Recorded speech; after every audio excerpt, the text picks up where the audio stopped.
नमस्कार दोस्तों, बहुत बहुत स्वागत है आपका अपने YouTube चैनल सार्थक स्टडी में। तो मैं आज आपको गांधी जी के बारे में कुछ इंपॉर्टेंट बातें बताने वाला हूँ। मेरा वादा है आपसे कि गांधी से रिलेटेड 90% ऑब्जेक्टिव जो आपके यहाँ से बन जाएंगे। ठीक है, तो चलिए स्टार्ट करते हैं अपने वीडियो को। हमारे YouTube चैनल का नाम है सार्थक स्टडी और ये मेरा YouTube पर पहला वीडियो। और आपको पसंद आए वीडियो तो ज़रूर कमेंट में मुझे ज़रूर बताएं, ठीक है। और चैनल को सब्सक्राइब करें और लाइक करें, ठीक है। चलिए स्टार्ट करते हैं अपनी वीडियो को। तो आपको पहला पॉइंट दिख रहा होगा कि गांधी जी का जन्म कहाँ हुआ था। मैं आपको अंडरलाइन करके दिखा देता हूँ यहाँ पे कि गांधी जी का जन्म कब हुआ था और कहाँ हुआ था। तो गांधी जी का जन्म जो है 2 अक्टूबर 1869, सॉरी मैंने यहाँ पे गलती से 1969 ऐड कर दिया है, लेकिन गांधी जी का जो जन्म था 1869 में हुआ था। और कहाँ पर हुआ था, तो पोरबंदर जो कि गुजरात में, वहाँ पर गांधी जी का जन्म हुआ था। और आगे बात करते हैं कि दूसरे पॉइंट में रखें कि गांधी जी की मृत्यु कब हुई थी। तो गांधी जी की मृत्यु 30 जनवरी 1948 को हुई थी। और नाथूराम गोडसे नाम का एक व्यक्ति था, यहाँ पर मैं अंडरलाइन करके दिखाता हूँ। नाथूराम गोडसे नाम का एक व्यक्ति था, उन्होंने गांधी जी को गोली मार दी थी, जिससे वजह से गांधी जी की मृत्यु हो गई थी। ठीक है, आगे बात कर लेते हैं उनके पिताजी की। उनके पिताजी कौन थे, तो उनके पिताजी का नाम था करमचंद गांधी जी और उनकी माता जी का नाम था पुतलीबाई गांधी। ठीक है, आगे उनकी बात कर लेते हैं पत्नी जी की। तो उनकी पत्नी का नाम था कस्तूरबा गांधी और गांधी जी का जो विवाह 13 वर्ष की आयु में हो गया था। ठीक है, कस्तूरबा गांधी से। चलिए आगे बात करते हैं। आगे आपको दिख रहा हो, सॉरी यहाँ पर थोड़े डार्क ज़्यादा हो गया है, इसलिए यहाँ पर आपको दिख रहा नहीं होगा। यहाँ पर जो ये ब्लू कलर में लिखा है, यहाँ पर लिखा है 1893। ठीक है, 1893 में क्या होता है, गांधी जी दक्षिण अफ्रीका गए थे। ठीक है, आपसे क्वेश्चन नंबर 1 पूछ रहा है कि गांधी जी दक्षिण अफ्रीका कब गए। तो 1893 में, यहाँ पर आपको लिख देता हूँ, 1893 में गांधी जी दक्षिण अफ्रीका गए थे। ठीक है, और ये आगे बात करते हैं तो क्या हुआ था कि जब गांधी जी दक्षिण अफ्रीका गए थे तो वहाँ पर क्या होता, वहाँ पर दक्षिण अफ्रीका में रंग भेद की नीति काफ़ी ज़्यादा थी। मतलब अंग्रेज जो थे काले गोरों के साथ काफ़ी ज़्यादा भेदभाव करते थे।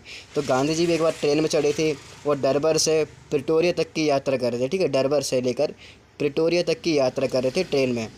तो क्या होता, बीच में मेरिट्सबर्ग स्टेशन पर गांधी जी को उतार दिया गया। तो क्योंकि गांधी जी काले थे, अंग्रेज़ों ने काले गोरे का भेद करके और गांधी जी को ट्रेन में से उतार दिया। तो गांधी जी ने फैसला किया कि मैं यहाँ पर क्या करूँगा, रंग भेद का विरोध करके इसको ख़त्म करूँगा। ठीक है, तो आगे चलते हैं। यहाँ पर सॉरी आपको ये भी ब्लू वाला नहीं दिख रहा होगा, क्योंकि यहाँ पर ये थोड़ा मैंने डार्क ज़्यादा कर दिया है। इसमें यहाँ पर ये लिखा है कि गांधी जी ने अपना पहला सत्याग्रह कब चलाया था। तो आपसे ये पूछे कि गांधी जी ने अपना भारत में पहला सत्याग्रह कब चलाया, तो वो चलाया था 1917 में। लेकिन गांधी से ये पूछे कि आपसे भारत में ना पूछे, सिर्फ ये पूछे कि गांधी जी ने अपना पहला सत्याग्रह कब और कहाँ चलाया था। तो 1906 में चलाया था। ठीक है, 1906 में दक्षिण अफ्रीका में उन्होंने अपना पहला सत्याग्रह चलाया था। ठीक है, सत्याग्रह का मतलब यहाँ पर ये होता है, उनका विरोध करने का एक तरीका होता है, वो भी बिना हिंसा के। ठीक है, ये होता है। आगे चलते हैं। और आपने उनकी एक पुस्तक के बारे में सुना होगा, हिंद स्वराज। ये हिंद स्वराज जो पुस्तक थी, ये 1909 में लिखी गई थी गांधी जी के द्वारा। ठीक है, आगे चलते हैं। तो मैंने अभी आपको बताया था गांधी जी की 1893 में जो थे गांधी जी दक्षिण अफ्रीका चले गए थे। अब क्या होता कि वो 9 जनवरी 1915 को, ध्यान रखना, 9 जनवरी 1915 को गांधी जी दक्षिण अफ्रीका से वापस आ जाते हैं। ठीक है, और ये डेट भी आपको याद रखनी है, क्योंकि 9 जनवरी को ही भारत में प्रवासी दिवस जो मनाया जाता है। ठीक है, क्योंकि वो 9 जनवरी को आए थे 1915 में। ये डेट काफ़ी इंपॉर्टेंट है, आपको याद रखनी है। ठीक है, दक्षिण अफ्रीका से कब वापस आए, 9 जनवरी 1915 को। अब गांधी जी के गुरु जो कई बार पूछ लिया था कि गांधी जी के गुरु कौन थे, तो गांधी जी के गुरु की भी बात कर लेते हैं हम। तो गांधी जी के जो गुरु थे, उनका नाम था गोपाल कृष्ण गोखले। ठीक है, ये काफ़ी इंपॉर्टेंट है, ध्यान रखना इनको। गोपाल कृष्ण गोखले उनका नाम था। और जब गांधी जी दक्षिण अफ्रीका से वापस आए थे, तो ये गोपाल कृष्ण गोखले ने गांधी जी को सलाह दी थी कि आप 1 वर्ष तक भारत में भ्रमण कीजिए, भारत में घूमिए, यहाँ की जो क्या स्थितियाँ, अंग्रेज कैसा व्यवहार कर रहे हैं भारतीयों के साथ, उसको समझिए। ठीक है, तो ये गोपाल कृष्ण गोखले ने उनसे कहा था। अब आगे चलते हैं हम अगली डेट पर। अगला पॉइंट यहाँ पर दिख रहा होगा आपको, मैं अंडरलाइन कर देता हूँ। 1916 में क्या होता है, गांधी जी ने BHU यानी इसकी फुल फॉर्म है बनारस हिंदू विश्वविद्यालय, यहाँ पर गांधी जी ने अपना भाषण दिया था। यहाँ पर गरीब लोगों की बात रखी थी गांधी जी ने। ठीक है, और यहाँ पर तभी से गांधी जी जो थे गरीब लोगों की नज़रों में आ गए थे और एक यहाँ से प्रसिद्ध होने लगे थे। और कुछ समय बाद 1916 में ही साबरमती आश्रम की स्थापना करी थी गांधी जी ने अहमदाबाद में। ठीक है, तो ये भी आपको याद रखना है। आगे चलते हम 1917 में। ये सबसे ज़्यादा इंपॉर्टेंट यही पॉइंट है यहाँ पर। 1917 में क्या होता है, गांधी जी ये जो चंपारण जो नाम की जगह हैगी, ये बिहार के अंदर पड़ती है। यहाँ चंपारण में होता क्या था कि जो अंग्रेज़ थे, ये किसान उसे नील की खेती करवाते थे। मतलब यहाँ पे 20 कट्ठे की जो खेती होती थी, 20 कट्ठे में से 3 कट्टे की मतलब इनकी नील की खेती उगानी होती थी। तो गांधी जी ने क्या किया, वहाँ पर जाकर इसका विरोध किया था और यही गांधी जी का भारत में पहला सत्याग्रह था। ठीक है, तो आपको ये भी याद रखना है। तो आगे चलते हैं हम।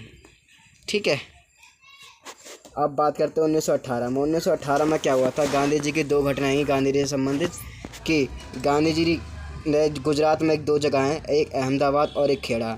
तो ये यहाँ पर 2 आंदोलन किए थे 1918 में। तो अहमदाबाद में क्या था, अहमदाबाद में कपड़े की मिल थी।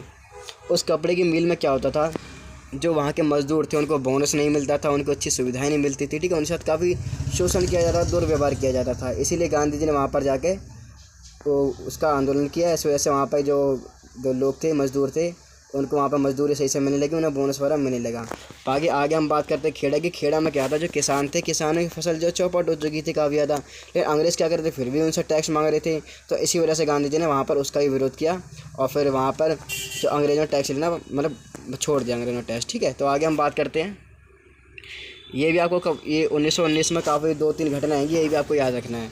क्या हुआ था 1919 में ही जलियांवाला बाग हत्याकांड जो हुआ था अमृतसर में, पंजाब में अमृतसर है, अमृतसर में जलियांवाला बाग जो है हत्याकांड हुआ था। यहाँ पर क्या होता, कई सारे लोगों को अंग्रेज़ों ने गोलियों से उड़ा दिया था। अभी हुआ क्यों था, आपके मन में ये सवाल भी आएगा। तो क्या हुआ था कि अंग्रेज़ों ने एक एक्ट ला दिया था जिसे रॉलेट एक्ट कहते हैं 1919 में ही। इसके तहत क्या था कि शक के आधार पर भारतीय को मतलब जेल में डाला जा रहा था और कोई भी षड्यंत्र रचता अंग्रेज़ों के खिलाफ तो उसको मारा पीटा जाता, जेल में डाल दिया जाता बिना कार्रवाई के। तो इसी के लिए जलियांवाला बाग हत्याकांड में क्या हो रहा था, इस रॉलेट एक्ट का विरोध हो रहा था। इसी वजह से जो जनरल डायर ने क्या किया, जलियांवाला बाग हत्याकांड में जो मेन गेट था उस मेन गेट पर अपना टैंक लगा दिया और कोई भारतीय ताकि बाहर न जा पाए, और वहाँ पे 1650 गोली चलाई गई और कई सारे लोगों की हत्या कर दी गई। ठीक है, फिर बाद में इसका बदला जो उधम सिंह द्वारा लिया गया था।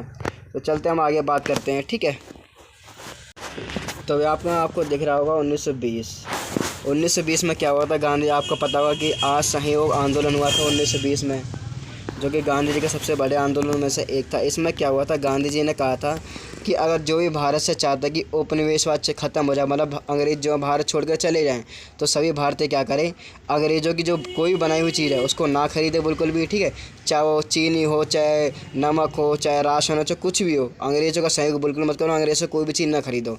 ऐसे में क्या हुआ, और अंग्रेज़ों से कोई चीज़ नहीं खरीदेंगे हम तो अंग्रेज़ क्या भारत छोड़कर चले जाएंगे। गांधी जी ने ये सोचा था। तो क्या हुआ, काफ़ी समय असहयोग आंदोलन चलता रहा और अंग्रेज़ों की इससे नींव हिल चुकी थी, अंग्रेज़ काफ़ी डर चुके थे और उनका लगभग एक तरीके से शासन ख़त्म होने वाला था भारत में। लेकिन क्या हुआ था, यहाँ पर एक गलती यहाँ पर क्या हो गई कि 5 फरवरी 1922 को पूरी डेट याद रखनी है आपको। गोरखपुर में एक जगह चौरी चौरा में क्या हुआ था, एक किसानों का एक समूह था, किसानों का एक ग्रुप था, उसने क्या किया, एक पुलिस स्टेशन में वहाँ के आग लगा दी, जिसमें 22 पुलिस वालों की गांधी जी से जान चली गई। अब गांधी जी को इससे बहुत दुख हुआ। गांधी जी को दुख क्यों हुआ, क्योंकि गांधी जी अहिंसावादी थे, हिंसा से बिल्कुल डरते थे, मारपीट से बिल्कुल डरते थे, उनको मतलब हिंसा बिल्कुल पसंद नहीं थी। अब यहाँ पर 22 पुलिस वालों की जान चली गई, तो इस वजह गांधी जी को बहुत ज़्यादा दुख हुआ और उन्होंने क्या किया, कुछ समय बाद 11 फरवरी 1922 को असहयोग आंदोलन जो है वापस ले लिया। ठीक है, तो आपको ये भी डेट याद रखनी है। आगे चलते हैं हम लोग, आगे बात करते हैं 12 मार्च 1930 को क्या हुआ था, गांधी जी ने दांडी यात्रा करी थी। ठीक है, 12 मार्च 1930 को, ये डेट पूरी याद रखनी है आपको। तो क्या हुआ था इसमें दांडी यात्रा में, तो अंग्रेज़ों ने एक कानून बनाया था जिसके तहत क्या था कि जो नमक है, नमक को केवल अंग्रेज़ बना सकते हैं, न केवल अंग्रेज़ ही बेच सकते हैं। ठीक है, और अंग्रेज़ कैसे दामों पर बेच रहे हैं, भारी दामों पर, महंगी कीमत में बेच रहे हैं अंग्रेज़। ठीक है, नमक को। तो गांधी जी ने कहा कि नमक तो हर घर में उपयोग होने वाली एक महत्वपूर्ण वस्तु है, तो नमक पर तो अंग्रेज़ों को इतना वो नहीं करना चाहिए। तो इसी वजह से गांधी जी ने क्या किया, 12 मार्च 1930 को अपने साबरमती आश्रम से, अहमदाबाद से, अपने 78 सहयोगी साथ, यहाँ पर ध्यान रखना, 78 सहयोगियों के साथ प्लस एक वो खुद थे, तो कितने हो गए, 79 हो गए। तो 78 सहयोगियों के साथ एक वो खुद, इन्होंने दांडी यात्रा शुरू कर दी और वो 6 अप्रैल, याद रखें 6 अप्रैल 1930 को वहाँ पर दांडी जो एक जगह हैगी वहाँ पर पहुँच गए और वहाँ पर गांधी जी ने पहुँचकर एक मुट्ठी नमक बनाकर अंग्रेज़ों का जो कानून था, नमक कानून, उसको तोड़ दिया। ठीक है, अब गांधी जी ने नमक कानून तोड़ दिया। इसके बाद क्या हुआ, काफ़ी सारे जो भारतीय थे, कम से कम 6000 भारतीयों को कैद कर लिया गया, गांधी जी को भी जेल में डाल दिया गया। तो ये हुआ था। अब क्या होता है, जो गांधी जी ने नमक यात्रा, दांडी यात्रा जो निकाली थी, इससे अंग्रेज़ों की नींव हिल चुकी थी। तो क्या हुआ था 1931 में ये जो गोल में सम्मेलन कराए गए। जो आपको पता हो गोल में सम्मेलन का मतलब क्या होता है, मतलब गोल गोल में मतलब ब्रांच लगी होंगी और वहाँ पर जो है कुछ लोग बैठ के बातें करेंगे। तो सारे जो गोल में सम्मेलन 3 गोल में सम्मेलन होते हैं और ये तीनों लंदन में हुए थे। ठीक है, तो आपको ये ध्यान रखना है। तो पहला गोल में सम्मेलन 1930 में, दूसरा 1931 में, तीसरा 1932 में। तो आपको डेट बिल्कुल याद रखनी है। ठीक है, और आगे हम बात कर लेते हैं 1971 में। यहाँ पर आपको दिख रहा होगा 1930 में तो आपका पहला गोल में सम्मेलन हुआ था। ठीक है, फिर बात करते हैं 1971 की। 1971 में क्या हुआ था, गांधी जी का जो उस समय वायसराय थे लॉर्ड इरविन, जो उस समय वायसराय थे लॉर्ड इरविन, उनके साथ क्या है समझौता कराया गया था। अब ये समझौते, गोल में सम्मेलन, ये गांधी इरविन समझौता, ये सब क्यों हो रहा है? ये इसीलिए हो रहा था कि गांधी जी ने जो दांडी यात्रा निकाली थी ना, इससे अंग्रेज़ों को एहसास हो चुका था कि उनका जो शासन है भारत में ज़्यादा तक नहीं चलेगा। तो जो अंग्रेज़ थे ये भारतीयों से बात करना चाहते थे, इसीलिए इन्होंने पहला गोल में सम्मेलन बनाया था। इन पहले गोल में सम्मेलन कोई बात नहीं बनी। फिर 1931 में गांधी इरविन समझौता करा लिया गया। इरविन कौन थे? उस समय पर वायसराय थे। जैसे भारत में राष्ट्रपति का वो पद होता है, वैसे उस समय वायसराय का पद होता था।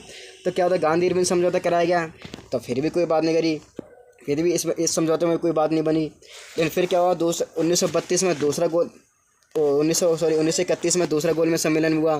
फिर 1932 में तीसरा गोल में सम्मेलन हुआ।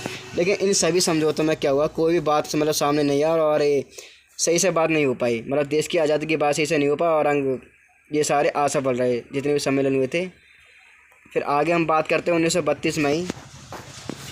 1932 में क्या हुआ था, पूना पैक्ट हुआ था। किस किस के बीच में हुआ था? गांधी जी के बीच में और अंबेडकर जी के बीच में हुआ था। बस आपको डेट याद रखनी है और किस किस के बीच में हुआ था ये याद रखना है। और मैं आपको बता दूं कि आप ये चाहते हैं पूना पैक्ट के बारे में एक मतलब अलग से वीडियो बनाऊं, तो आप मुझे कमेंट करके बता सकते हैं कि मैं अलग से वीडियो बना दूँगा। ठीक है, आपके लिए। तो आगे हम बात करते हैं लास्ट 1922 में एक ही घटना आएगी, भारत छोड़ो आंदोलन की। इस पर आपको याद कर लेना। ठीक है, तो बस हमारे यहीं तक वीडियो था। हमारा वीडियो यहाँ से समाप्त होता है। और आपको वीडियो अच्छा लगा हो तो दोस्तों, ये मेरी पहली वीडियो है यूट्यूब पर, और आपको बिल्कुल भी अच्छा लगा, थोड़ा भी अच्छा लगा तो मुझे ज़रूर बताना था कि मैं आगे और वीडियोस बना सकूँ। ठीक है, तो ज़्यादा से ज़्यादा अपने दोस्तों को ये शेयर करें और मुझे कमेंट करके प्लीज़ ज़रूर बताना कि आपको वीडियो पसंद आया कि नहीं आया, ताकि मैं आगे और भी वीडियो आपके लिए बना सकूँ। तो चलिए, नमस्कार, धन्यवाद, जय श्री कृष्णा।